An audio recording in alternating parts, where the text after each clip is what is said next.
আসসালামু আলাইকুম। ঈদ মুবারক। দেশে বিদেশে পৃথিবীর যে যে প্রান্ত থেকে আজকে আমার এই ভিডিওটি ক্লিক করেছেন সবাইকে পবিত্র ঈদ উল ফিতরের শুভেচ্ছা এবং ভালোবাসা রইল। বিশেষ করে যারা প্রবাসী যোদ্ধা রয়েছেন, আমিও একসময় প্রবাসী ছিলাম, এখন আমি বাংলাদেশে অবস্থান করছি। তো তারপরেও প্রত্যেকটা প্রবাসী যারা পরিবার ছেড়ে এই ঈদ করছেন, আমি আসলে বুঝতে পারি তাদের অন্তরের আকুতিটা কতটুকু। তো যাই হোক, আল্লাহ সবাইকে ভালো রাখুক, সুস্থ রাখুক, ঈদ খুশির হোক। তবে ঈদের দিনে একটু খারাপ সংবাদ বাংলাদেশের জন্য, যারা আমরা বাংলাদেশের নাগরিক আছি। তবে এই খারাপ সংবাদটার পেছনে একটা কারণ হচ্ছে ইরান। এখন আমরা যদি বিশ্লেষণ করি, ইরান কি নিজে নিজে এই ঘটনাগুলো ঘটাইছে নাকি ইরানকে বাধ্য করা হয়েছে? বাস্তবতা হচ্ছে ইরানকে বাধ্য করা হয়েছে। ইরান নিজেদের পয়সা দিয়া তারা সামরিক খাতে, প্রযুক্তি খাতে, মহাকাশ খাতে, পারমাণবিক খাতে নিজেদেরকে ডেভেলপ করছে, যেমন পৃথিবীর অন্যান্য শক্তিশালী 10টা দেশ করে। তবে যেহেতু এটা ইসলামিক রাষ্ট্র, সো এখানে সমস্যা হচ্ছে পশ্চিমাদের সমস্যা। এমনকি মধ্যপ্রাচ্যে পশ্চিমাদের যে সকল দেশে নিজস্ব ঘাঁটি আছে, গুটিবাজ আছে রাষ্ট্রগুলো, তারা নিজেরা। তো এর মধ্যে একটা রাষ্ট্র হচ্ছে কাতার।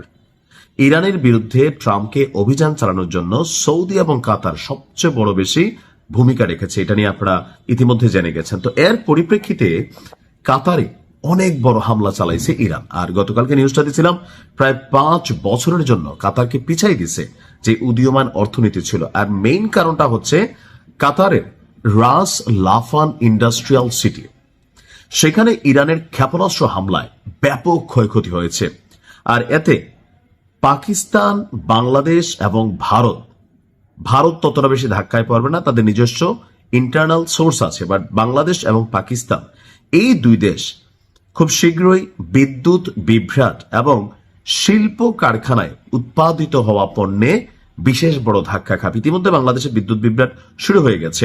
এখন কেন? বাংলাদেশ, পাকিস্তান, ভারত, আমরা আসলে এলএনজি যেটা আমদানি করি, এটার একটা বড় অংশ আমরা আনি কাতার থেকে। তো কাতারের প্রায় সব প্রাকৃতিক গ্যাসই এই রাস লাফানে প্রক্রিয়াজাত হয় এবং সেখান থেকেই রপ্তানি করা হয়।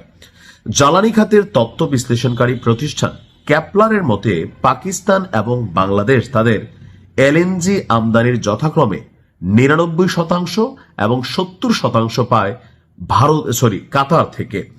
অন্যদিকে বাজার গবেষণা প্রতিষ্ঠান S&P গ্লোবালের তথ্য অনুযায়ী ভারতের এলএনজি চাহিদার 40% তারা কাতার থেকে সংগ্রহ করে। এই জন্য ভারতের বড় ধাক্কা না। তো ইরান যুদ্ধ শুরু হওয়ার পরে এই প্রথম কাতারে যত বড় ইরান ক্ষেপণাস্ত্র হামলা চালাইলো, এতে আপনার এই ধাক্কাটা এটা আমাদের মতন রাষ্ট্রগুলোকে ঝামেলায় ফেলতে যাচ্ছে। রাসলাভান স্থাপনার পরিচালক এবং রাষ্ট্রায়ত্ত প্রতিষ্ঠান কাতার এনার্জি, তারা আপনার বলছে যে ক্ষেপণাস্ত্র হামলা হয়েছে, স্বাভাবিক উৎপাদনে ফিরতে কোম্পানিটির 3 থেকে 5 বছর সময় লেগে যেতে পারে। আর পাকিস্তান এবং বাংলাদেশ উভয়েরই নিজস্ব এলএনজি মজুদ সীমিত, যা দিয়ে পুরো রাষ্ট্র ব্যবস্থা মাত্র 1 বা 2 সপ্তাহ চলতে পারে। ফলে সরবরাহ বিঘ্নিত হওয়ার ধাক্কায় বাংলাদেশ এবং পাকিস্তান রয়েছে। তো এখন এদিকে আসলে সরকারের কোনো দায়বদ্ধতা আছে না, বাট যেহেতু এই মুহূর্তে সরকার রাষ্ট্র ক্ষমতায় বিএনপি, এটা একটা ধাক্কা বিএনপির উপর দিয়ে যাবে। ইতিমধ্যে পাম্পগুলোতে গেলে 200 টাকা, 1000 টাকা, এর বেশি কিন্তু আপনার তেল দিচ্ছে না।